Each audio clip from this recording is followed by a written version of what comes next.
The following is a Hoop Ball presentation.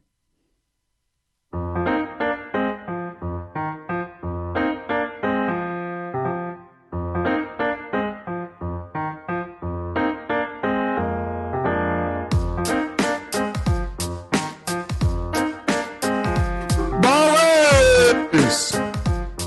Welcome back to Today in Sports Betting. I am Devin Ellington at DALE007 on Twitter. This is a Hoop Ball presentation, hoop-ball.com, part of the Hoop Ball family. Like I said, this is Today in Sports Betting. How are you doing? I'm hanging out. And I'm hanging out today with a buddy of mine. We're going to talk some stuff. I won't tell you what because we're just going to get into it, but we're going to talk it. Anywho, went 1-2 on my KBO picks this morning. Doosan and Latte came through with the over, as they always do. Two of the worst bullpens and some of the most powerful bats will do that. And I lost on the first inning tie between Samsung and Kaiwoom. I was really depending on Kaiwoom to come in clutch, and they did not. They ended up getting blown out by the Lions. Anywho, right now I would be doing my MyBookie read if they were doing the sponsorship, but weird stuff's going on right now, COVID. So right now, like I've mentioned in the past, this is my time frame of the show where I've dedicated it to something good. Like I'm trying to find a fundraiser or a charitable cause that someone is building or working on out there. Doesn't matter where it is. I'm just hoping to try to help get some more exposure to it and maybe bring some more viewership and eyes into the good causes that some people are working on out there.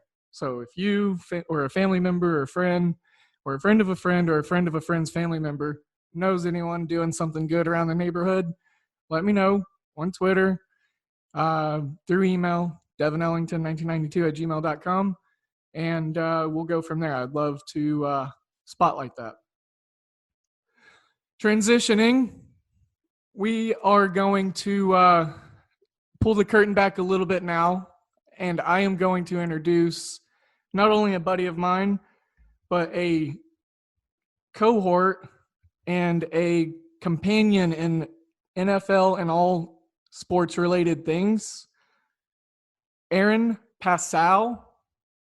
You can find him at Twitter at @A_Passow, and that's PASSOW, of the Tailgate Podcast, founding father of that.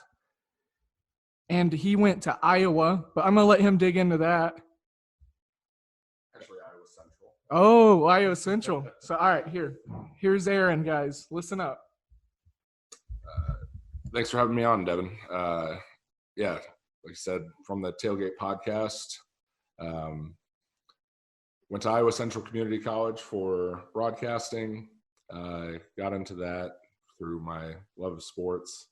I knew that they were a student-run radio station, so they covered all the football games, basketball games, everything at the college. So I thought that was the best opportunity close to home. It is in my hometown, Fort Dodge, Iowa, to cover some sports. And when I got there, there was another very, very talented broadcaster there named Dan Corey, who was the sports director at the time. He now covers the Nebraska Cornhuskers in Lincoln.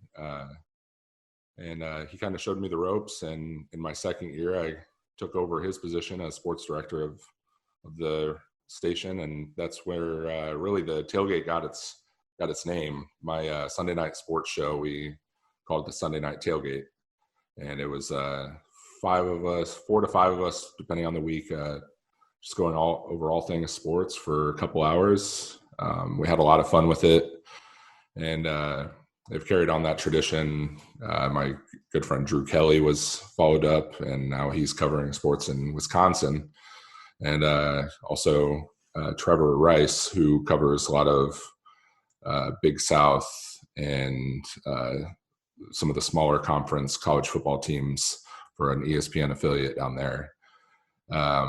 So through all that, I mean, I didn't end up going into radio afterwards. I tried for some internships and then just kind of got into the service industry doing bartending, and people recommended for a long time that I start a podcast. And through my friendship with Ty, working in bars with him, we got really finally got motivated to do that. And we wanted to base a show around guys who were in the industry that like beer, like sports. And that's kind of the basis for our show. We're going to focus on craft beer, especially in the Kansas City area, because I do think it's a great hub for craft beer, and have a lot of different opinions on sports, because I like to keep the show where there's lots of different fandoms. So, yeah. So with that being said, that reminded me of something that I've always thought to be true. And, thanks again also for doing that draft show with me. And, that was just really enjoyable. It was my second year with you guys. So one thing I'm going to have you do is break down the draft game and kind of the origins of that, because it was something unique I'd never really heard of. It's got elements of like fantasy football, mock GMing. It's like a celebration of the draft almost. And whenever I heard it, and Ty first asked me, a couple of years ago if I was interested in it, I jumped all over it. And I'm looking forward to year 3 already next year. So I'm going to have you talk a little bit about that, break it down and where it came from. So through Ty and I's friendship at Barley's a couple of years ago, we realized both of us were uniquely very intrigued with the draft process. We were both guys who... And for those of you who don't know, Barley's is a local hub, a nice restaurant with 99 taps of beer on the wall. Absolutely.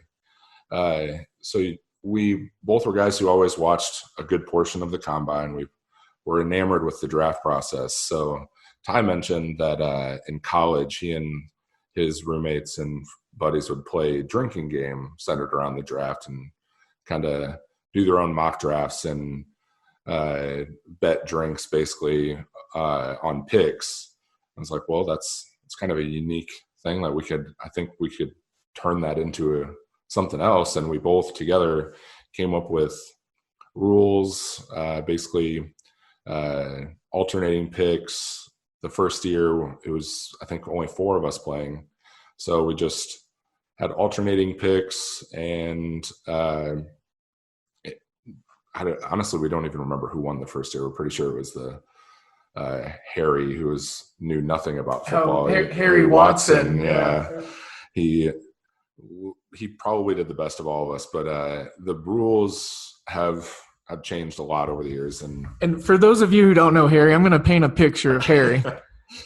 Harry he's an English fellow. Yes. And he's located in the middle of America. Yes. And Harry loves beer. He is a partner, a smart ass, and then a partnering manager in a newer local brewery here in Kansas City called City Barrel. And so he's a funny guy. He's a little smaller. He's about 5'8", real peppy and up. And he definitely likes to drive his points home with his English mentality. Definitely. Yeah, Harry's an interesting character. He actually just moved to Minnesota.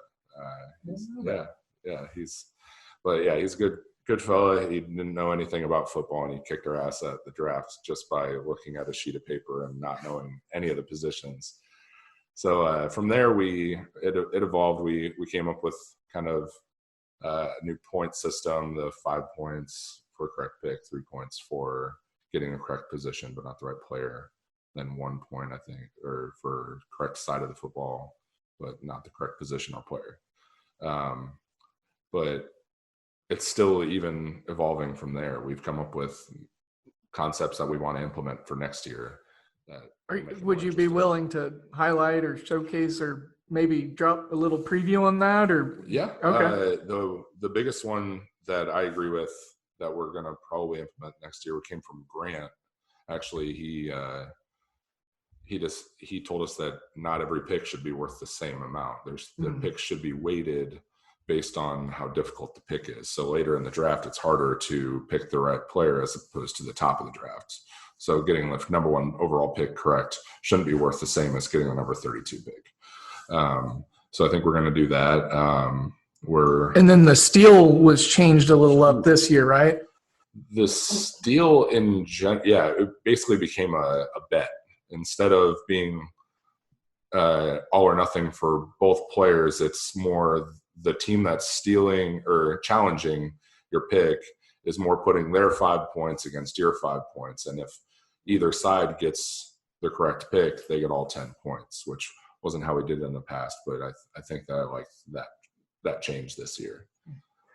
Yeah, and just to backtrack a little bit here, Grant Tower is who he was referencing to. And Grant Tower is a owner of a local restaurant, a former employer of mine here in downtown, right on Main Street, where the streetcar goes right by the building. It's Taps on Main. If you come into Kansas City, right on Main Street, 17th and Main. Yeah, in the interim, that is actually where we are broadcasting the Tailgate Podcast. We're going to have basically a studio at my house that we're kind of building right now. But for the time being, we appreciate Ty and Grant letting us use that location to broadcast the podcast. That's been a real help. And Grant, honestly, was probably one of the most impressive people at the draft this year. He really went for the throat against us. He could have run it up even more. He could have. You want to talk about there was a Jordan Love thing. Yes. Yeah. He nailed the Jordan Love pick, and they didn't challenge it. It was our pick. Yeah. And they didn't challenge it. And had they, we would have lost by darn near triple digits. We were getting our asses kicked at that point. Yeah, it was we had some tough picks. Yeah. It was coin flip picks with some teams. We had the even number picks in the draft, and that's on me. I actually won the coin flip to choose which set of picks we would have. And when I looked down the board, for some reason, I liked the evens a lot. And I think a lot of it had to do with trades and like you said, the kind of flip of the coin picks, we added up at the end, the picks that we would have gotten right had we went with our gut or went with a different opinion on our team, we would have been right in it at the end. I think we would have actually been leading had we gotten those picks. Yeah, because those picks, the guys that were actually drafted, they were our number 2, our weighing option. So it was really, really, really close. We almost had a perfect run for about 10 picks. So I wanted to highlight the Tailgate Podcast again. We kind of talked about the birth of it. The current stages in it are in a metamorphosis at the moment, just in the sense that there's a whole lot more that's going to be coming of it. And with that being said, there's a Facebook page. There's also a Twitter account. Is there not a Twitter account? Okay, not yet. But there is a website that is the domain is nearly locked in on. No, we have the domain. A good friend of mine is actually building the website for us right now, so that we will be able to stream onto Spotify and a lot of different other platforms. We're going to be on Apple Podcasts. We'll be on SoundCloud, YouTube. We'll have our videos on Facebook. All of that will be set up very soon. We have things in place for all of that, but we're excited to get going, and it will definitely be more than just football coverage. I know the first few have been centered mainly around the NFL draft, but that was the biggest thing in sports for the last 2 months. The build up for that, and then the repercussions afterwards. Other than free agency, there was nothing else to cover, and it's one of the things that we love to cover. So we got a good 8 hours of content out there just on the NFL draft. And all of that is on the Tailgate Podcast page on Facebook. Yeah, 8 hours of draft coverage. I remember most of those 8 hours. Yeah. Well, again, folks, just reminding you, this is Aaron Passow joining me on Today in Sports Betting, talking the Tailgate Podcast, some NFL stuff, and the future of which podcasting in Kansas City for him might look like. Just a reminder, at _Passow, PASSOW on Twitter. And of course, I'm at DALE007 at Hoopball Gaming. So we're going to kind of transition over to something I'm a little excited for. I always like the late round value picks or the smaller school guys that kind of go in peculiar situations in the draft. And so I figured we'd break down some late round guys after the third round and just kind of, familiarize the listeners, like who, where from, where they went, and then talk about, why, maybe it be in a position, lack of depth at their position, or, just a team chemistry with the prospect kind of thing. So first, I'll let you go ahead and throw one of your guys out there, and then I will counter. I know that we've talked about it a few times, the guy that I'm going to bring up, but and through talking about the draft, you know that I like to talk about my Iowa guys, but Geno Stone to the Ravens. Seventh round, one of the best safeties in college football last year. A stat that I threw out there last time we broadcast, gave up only 9 first downs in coverage in his career, which it wasn't like he was not seeing the field. He played. He was a starter for 3 years. 3-year starter, yeah. He was. I think it's just a little bit about his size. He's only about 5'9", but man, he is a missile getting to the football. And I think a little bit of the safety depth in the draft too, especially in the middle to later rounds. You saw guys like Kyle Duggar in the second round, and then Ashton Davis and guys like that. And I think his size is the only thing that I can think of that pushed him back. But that is a slam dunk pick that I think could turn into a starter in a few years for the Ravens. Funny thing about Geno Stone is, I think I've referenced this in the show before, but I do a Dynasty Madden franchise with the Dolphins, and I'm in year 2032. I drafted Geno Stone in the 5th or 6th round, and he ended up becoming like a 95 X prototype player. So, hey, if it happens, it's because of me. Giving him that good juju there. Right. Well, one of mine is a small school guy out of Ball State, and that's Danny Pinter, offensive guard. The Colts took him in the 5th round. I like this kid. I think he fell just because the interior offensive line class was a little lacking. It had a definite drop-off from the top-tier talent. And then also, small school, Maction. It's not getting a ton of, viewership unless it's me talking about them every day when the college basketball season was going on.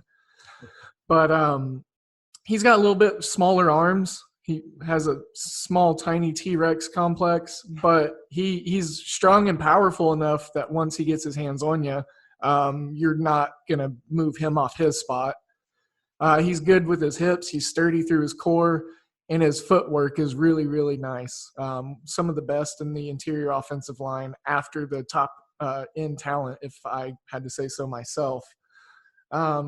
He's a really good prospect. Ball State was pretty efficient on the run game last year, so look for that as a strong suit that he can offer the franchise of the Colts. And so you took a 7th rounder as your first guy. Mm-hmm. Are you going to go with another 7th rounder for your second? No, I'll say Bradley and I was my other guy, 5th round guy that we had a top 2 round grade on. I believe 2nd round grade is what we had on him. I think just a great value pick, and he's definitely going to see a lot of time in that rotation with the Cowboys D line. They need a guy like him. They kind of can be the stand-up pass rusher that Mike Nolan likes to have in his defense. But yeah, I think that was a slam dunk pick for the Cowboys. Yeah, they had a lot of guys fall to them in this draft. CeeDee Lamb specifically in the 1st. There's no way Bradley and I should have went as late as he did. I'm not sure why. Maybe because of the slow 40. Yeah, the slow 40. I'm sure less media coverage and then other stuff as far as just COVID-19 happening probably didn't help his draft stock like it did a lot of guys. Well, mine is going to be an offensive player. So I went on the offensive side of the ball for both mine. That's Colin Johnson, the receiver out of Texas in the 5th round to Jacksonville. I like this because there's a lot of reps, routes, targets, and receptions vacated from this Jacksonville receiving core. They need guys to step up and, 5th round value. Like, this is a pretty good flyer in my opinion. He's a big bodied receiver who flies down the field. Sub 4.5, if I'm not mistaken. 4.47, I want to say. Real long arms, real long strides. Catch radius is pretty good, even though he did have some drops. I think it's just a, coaching and just, looking the ball all the way in, just reminding him of his fundamentals. Needs to refine himself on that, but he can go over the top and run the top 3-4 branches of the route tree. Could definitely crispen it up, though. He also is pretty aggressive in run blocking on the edge, good for screen games, bubbles. And he's also, speaking of that rack, he can run after he gets the ball in his hands. Like I said, he's got those long strides. I like to think of him as a very cheap man Walmart version brand of DeAndre Hopkins. Not as good of a high pointer, I think, but he's an aggressive catcher. And he definitely has a catch radius that I would say is probably above average for guys that went in that area of the draft that he did. So I like this pick because I think the Jacksonville Jaguars are going to need some guys. And, it's more than a camp body, in my opinion. Yeah. And to bring up a guy that we'll talk about later, too, he's being paired with Laviska Shenault. And if they can use those two guys in the right way, then that could develop into a very good tandem in that receiving core. I like Laviska to be kind of a Deebo Samuel type player. And I mean, Colin Johnson, more the big body guy who can go down the field, catch jump balls. It's kind of, it's like, they drafted these two young receivers, and I just watched the Lynn Swann and John Randall NFL documentary. So one went early, one went late. They're both similar in some ways, but completely different in others. So I think it'd be kind of cool to see the development of these young Jacksonville receivers, these two specifically.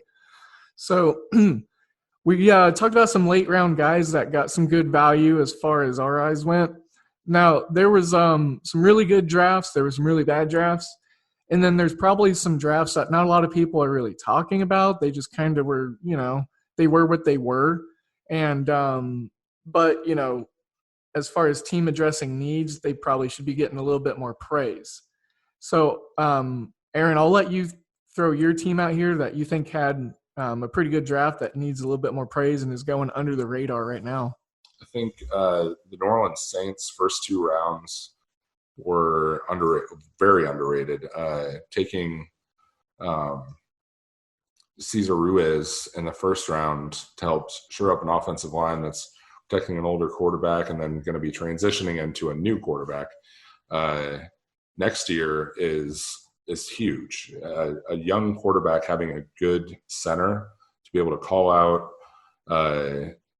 where the mic is, get your whole offensive line in line it's going to be huge for them going forward, but also great for Breeze to have a young, energetic, young lineman to protect him in probably his last year in the league.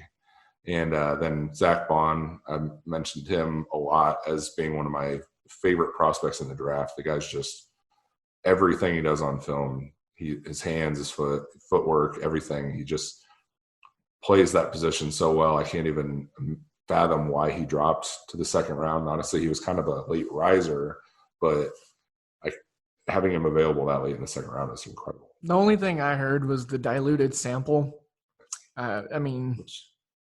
which doesn't even mean anything in the current league. Unless it's PEDs, which I think they even said it was thought to be along the lines of a marijuana test, which he didn't even get put into the system for it because that stuff isn't tested for anymore. So that's fair, but that's not going to affect him in his career, in my opinion. But absolute steal for the Saints and his value. Yeah. Huge. He was one of my favorite linebackers, and he just kept continuing to fall, and I was questioning why. And I just there were so many teams that needed linebackers that kind of just continued to pass on them, and I was pretty shocked, to be quite honest. I thought the Packers were going to take him, even being a Wisconsin kid, in the first round. I thought that was one. I had him penciled in there for them, as well as Jalen Reagor a couple times. So other than those two picks that the Saints made, what other did you like? Did you like the Andy Troutman pick? Yeah. I think he has potential to be one of the best tight ends in that draft, if not the best. And you look at what Breeze has done with those type of big body tight ends. I mean, Jimmy Graham played very little football in college. He played 1 year at Miami before after he switched from basketball to football, and then was a superstar for a couple of years for the Saints. Kind of fell off with your Seahawks and hasn't been the same for a while. But I honestly credit that to Breeze and how that offense used him. I never thought that the Seahawks was the right fit for him. But with that Troutman, I think that's going to – a good tight end can be a quarterback's best friend. That's going to be great for Breeze and, like I said, for Jameis Winston or whoever the Saints predecessor, the next quarterback going forward is. And they still have Jared Cook on the roster, right? I believe so, So some exciting two tight end sets. Definitely. Another weapon for Drew Brees. Anything else on the Saints in that under-the-radar draft that they had? They were actually one of my considerations. So, I think those three picks, I should say, were really the reason why I chose them in that sense. I think with how few picks they had, nailing those three was huge. And you never know until they see the field, but on paper it looks like a fantastic draft for a team that didn't have a lot of picks. Right. They had to capitalize on what they did have. So I agree with you. And so my team was the New York Jets in a division that's about to turn over. It was important that they hit this draft. And to be quite honest, I don't know who to accredit it to, if it was Adam Gase or someone else. But if it's Adam Gase, I'm probably going to have to start changing my opinions about him here soon. But I wouldn't. TBD, yeah. I wouldn't. Yeah. We'll see what the season brings. If he takes them to the playoffs and 11 wins, we'll see. But that's not going to happen. So starting off, their first pick, they had Mekhi Becton come to them. A lot of people, me included, I thought that he was going to be in that fourth spot to the Giants. I thought that's who Gettleman fell in love with. They ended up taking Andrew Thomas instead, a similar player, two of the bigger guys in the draft. Of course, Tristan Wirfs is an animal and up there, but as far as length and there was oddly a lot of weird – I think they put out a lot of information to try to get teams to try to trade up. Because when researching the Giants pick, you could find articles that said, they fell in love with Tristan Wirfs, they fell in love with this guy. I think they tried to play that card to try to get another team that was maybe like really wanting a certain guy, and it just didn't work out that way.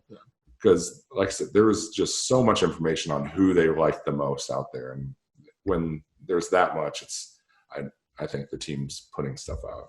And it seems like every guy that was talked about was like their guy, you know? Exactly. Like, okay, yeah. Well, I fell victim to that because I fell into the Mekhi Becton stuff. And I liked Becton as a player coming out of Louisville.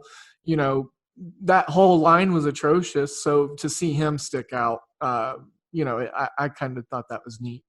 But, moving on to the second round, what I like most and commend the Jets most for in this draft was not the patience, but just kind of the discipline of it, the way the draft built around them. They were in some really auspicious situations and positionings that were a little peculiar.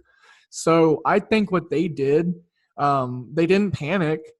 I thought they could have went receiver where they did, just because in the grouping of teams right there that needed receivers, I thought maybe they would try to help Sam Darnold out and get another playmaker, but instead they shore up his line. And then this is the pick where they got him a playmaker, is they let Denzel Mims fall all the way down to number 59, receiver out of Baylor, who can go ahead and just completely take the top half of the defense right off in an instance.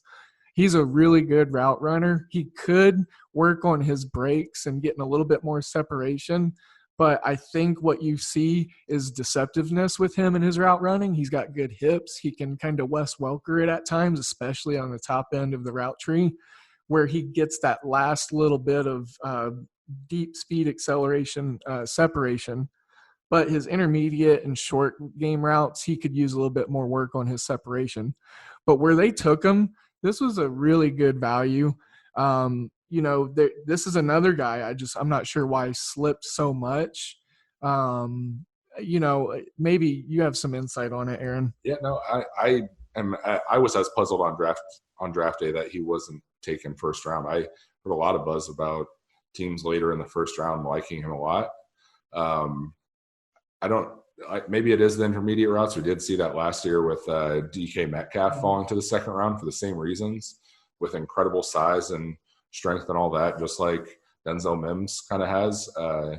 I do think that that's a great pick for Sam Darnold and that offense. He's also a guy who can just go up and get a ball, huge catch radius, and I love that in a player, especially with a younger quarterback who does throw some erratic throws that can be huge. So I like that pick a lot. Yeah, it was a really, really nice pick. And then they followed it up with Ashton Davis out of Cal, the safety in the third round. This was just 1, 2, 3. They needed stuff. And pairing this kid with Jamal Adams, I like this combination. This kid's a tackle machine. He can dissect the play very quickly. He's very intuitive and instinctive. And I think having the brute force of Jamal Adams and the turnover machine he is next to him is going to help him out and allow him to range and roam and dissect and help the other components of the defense out and strengthen the things around him a little bit better as well. And I'm going to fast forward a little bit down because the Jets did have some an abundance of picks. Just to highlight a coupling of players here, just a grouping. I'm going to talk a little bit about their later picks. They had 3 fourth-rounders, and just to real briefly, quickly go through those. LaMichael Pirine, running back out of Florida. This is a good pick in the 4th round. Kid was productive at Florida behind a shoddy line and quarterback troubles and in-and-out coordinators. Health. He needs to stay healthy and work on pass protection a little bit more, in my opinion. But then they went ahead and got a nice raw prospect in Cameron Clark, the guard out of Charlotte. This guy is just a mauler. He just, I want to coin the term, but I can't because it's 40 years late, but roadhouse. He throws people, he throws them. Yeah. And the club is the line of scrimmage. And anyways, my favorite Jets pick though, hands down, Bryce Hall, the cornerback out of Virginia. They needed secondary help, and they addressed it with Ashton Davis, and then they needed cornerback help specifically, and they got good length and good instincts with this pick out of Virginia. Playing in the ACC, tough competition, so this kid's got the pedigree. Yeah, also a player that was directly affected by COVID-19. I think the main reason why he fell was not having proper medicals on him because of COVID-19. He can't get to a doctor to get updated medicals. Could have justified taking him in the 2nd round with the Denzel Mims pick, and no one would have batted an eye. But incredible value and in the 5th round. Wow. Between this kid and the 7th round pick of Geno Stone, I think that these two guys right here could possibly have the biggest pop and have a really great season if things fall their way through camp, stay healthy. I wish that for every player that's trying to make their living in their career and entry into the NFL. So that's huge. I think this is a great fit. They needed it.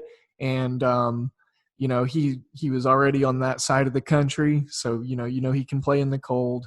So we'll see. I think it's a good pairing. You got him, you got Bryce Hall, then you go ahead and move over and you got Ashton Davis there and Jamal Adams. They just need to find another corner on the right side and then try to see if they can't develop a nickel corner to help shore things up.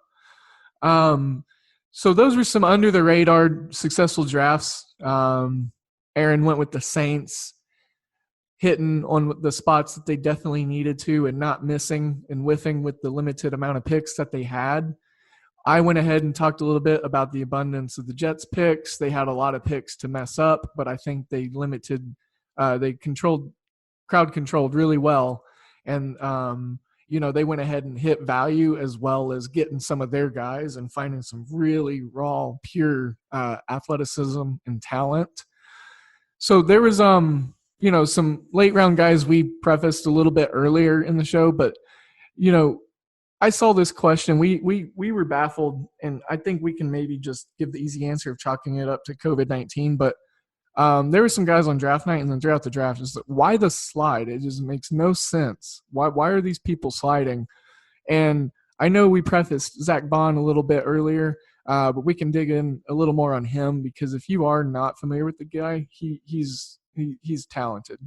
But the guy I really like in the slide is Lloyd Cushenberry. And this is easy because positional depth, there were a lot of interior offensive linemen, but there weren't really good one. There wasn't, after the first two and a half, it was shoddy. It was rough. There was some good, I think after Matt Hennessy and maybe Matt Pert, those were my comfort zones. I liked Lloyd Cushenberry. I think he's just a little more clumsy and not as agile as I want my linemen to be, especially on the interior, getting pushed around, getting thrown into other teammates, disrupting the whole pocket of that part of the line. So that's who, I think it's just because of the class itself. He was on a talented LSU line. He might have been helped by other guys around him. And I think that might be some of the negative breakdowns from his isolated film. Yeah, I'm with you too. I honestly think a lot of it is just the talent of this draft class. It was a very, very talented class. And yes, he was on a very good, talented offensive line. But when you're more of a center, centers already don't go high. There was one draft in the first round. There's usually one or two drafted per round. And not playing that premier outside offensive lineman or even a premier guard position probably hurt him too, but I still think it's a great pick. He's a good player, very productive offensive line, one of the most productive offense in college football history. I think that he'll outperform his draft position by far. He's a good player. But going to Laviska Shenault is another guy that we're asking why did he slide? He was a guy who rose up and to be called as high as wide receiver 4 is as high as I saw him, and then he kind of fell back a little bit. So the hands aren't as big as people were expecting at the combine. He's a guy that if you get him the ball in space, he's going to do a lot of damage. He can also go up and get any ball. But I just think the talent of the wide receivers in this class kind of hurt his stock a little bit. That's it. Like he's going to be a great player in my opinion, but the guys that were picked ahead of him, you can justify almost every single one. Now, real quick trivia time. It's not like real trivia. It's just like a guessing game because I've got a player in my head, and I'm thinking about Laviska Shenault. And as you were talking, I had an epiphany of a player comp. It was another AFC South wide receiver. You got me. I have no idea. Andre Johnson. Okay. I can see it. Yeah. Kind of a. If his hands were like you said, a little bit bigger, if his hands were a little bit bigger, and if he had like maybe another inch. Yeah. But his playing style, like when you talked about him getting an open field, like especially over the middle, I think that's he makes some really tough contested catches there over the middle. And if you think back on Andre Johnson, just that mentality it takes to go in there, being a bigger guy, knowing you're probably going to get popped. The stats didn't pop as last year in college because kind of used him differently. They very much tried to get him the ball in space, used him as kind of a wildcat sometimes. That was just initially not knowing a lot about the prospect at the beginning of the process. I remember being like, man, I don't get the hype. And then when you watch the film, you'll get it. Like he can be a very big impact player if used correctly. Watch his 2018 tape. Mm-hmm. You notice the whole offense kind of changed. They lost a lot of guys from 18 to 19, so there was a lot of talent lost and holes created, so they were reliant on him. Kind of like what Brandon Cooks did, or Oregon State did with Brandon Cooks from his second to last season to his last season. He was always that gadget player, but they needed him in different ways. So I think it kind of stifled his production. And a lot of people, teams around the country probably keyed on him being a focal point of their offense and at times the only point of their offense. So those were guys that slid that we were trying to justify. We still kind of liked. It's not these guys aren't going to be Hall of Famers, what we're saying, like right away, maybe. But, there was reasonings for the slide, and we thought we'd give our opinions on it. And so this next part of the show, what I want to do, Aaron, is we prefaced it and talked a little bit about the Tailgate Podcast already. We talked about the origins and the content and everything like that. I want to kind of wrap the bow on the Tailgate Podcast here, and I want to hear like about the future and what you think for you personally the next couple steps are, and what are you probably most excited about? And when the Tailgate Podcast website comes up, are you going to be doing some written work for it, or how is that going to go? The thing I'm most excited about, honestly, with the Tailgate is the people involved. I really think that we have a good group of guys that really want to make this thing work. And the goals for it, from the beginning, like I prefaced earlier, it's just guys that love beer and love talking about sports. We eventually want to get out into the Kansas City community and do live broadcasts from breweries, try to promote local craft beer, and talk sports with more people who are in our industry or in the beer industry that are into sports, because there's a lot of them. I've met a lot of them personally, and I think those relationships can build into something that's a lot of fun. We've already developed a relationship with the Kansas City Podcast Network and Gracie. I think with her backing us and everything that she brings with her experience in the industry and all of our motivations, I think that it can become something pretty special. We have a lot of good ideas going forward. And we have had discussions about doing written articles, and we plan on eventually sending out a newsletter to give updates on when our podcast will be out, what we'll be talking about, maybe asking some questions to our viewers to try to drive interest that way, and maybe doing some trivia giveaways. Like we're open to all ideas, but I'm looking forward to building something that's fun for everyone involved. And there's a pretty special group of guys, I think, that are involved right now. Well, personally speaking, for me, I was I'm very gracious that I was able to be a part of it. I know how passionate you and Ty are about sports from the moment I met Ty, a few years ago. The first thing we ever talked about was the fanatical aspects of sports and how it plays in our everyday lives. So I understand the passion is there. Kansas City right now, this has kind of been like a Kansas City plug episode, so I apologize, guys. I know you guys are all over the place, but if you've not been to Kansas City, you're missing out. It's not a flyover. We've got more than barbecue. We have great downtown life. It's revitalized after the last few years. We have great breweries and distilleries. We have some really good dive bars and some hole-in-the-wall, old bootleg secret bars, just some really cool cultural stuff, arcade bars. I guess you could probably say that about anywhere, but Kansas City's pretty cool. I don't know. It's my humble opinion. I'm not originally from here. I like how they've welcomed me. I'm sure Aaron feels the same, being from the Corn State, one of the Corn States. What is the Iowa technical state like? We are the Hawkeye State. Right. Yeah. I was testing you. Yeah, no, I was testing you. People call it the Tall Corn State. We are the Hawkeye State. I believe Oklahoma is the Red Dirt State because Oklahoma means red dirt in Native American. Yeah, I think that's right. Yeah. Yep. We do have better corn than Nebraska, though. So there is a difference. Yes. Well, it's kind of like the California and Florida oranges. I mean, it's a big deal. Yeah. It's a big deal. Well, here's the part of the show where I get to go ahead and just take us on out. Guys, listeners, please do go back, listen to past episodes. Yesterday I had Harry Gadden on from Oddshark and 1580 The Fanatic on. That was a fun time.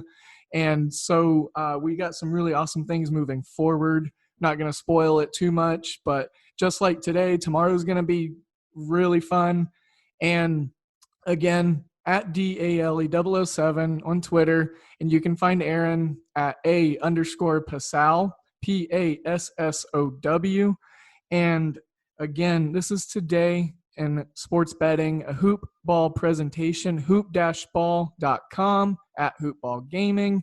Check out the other hoop ball content. We have Twitter pages for almost every NBA team. So we got hoop ball Nets, hoop ball Bulls, hoop ball Bucks, hoop ball.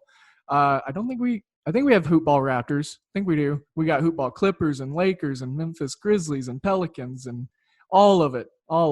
It's really fun. Check it out if you need some basketball insight. Anyways, hoop ballers, I thank you again. With that, Aaron, I thank you. Any last parting words here for the listeners? Yeah, just we will have a new Tailgate podcast broadcasting tonight. Devin will be a part of it.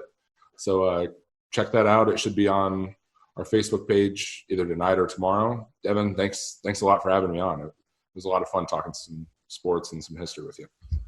Absolutely, bud. This will be more times than not here in the coming future. I can definitely see it. I look forward to doing some more work with you and integrating our collaborative sports coverage. So again, we bid you adieu, guys. Thank you for tuning in, and be sure to listen to tomorrow's episode. Like, subscribe, Apple Music, share, tell your mom, your grandma, whoever wants to listen. Thank you and take care. I'll see you soon.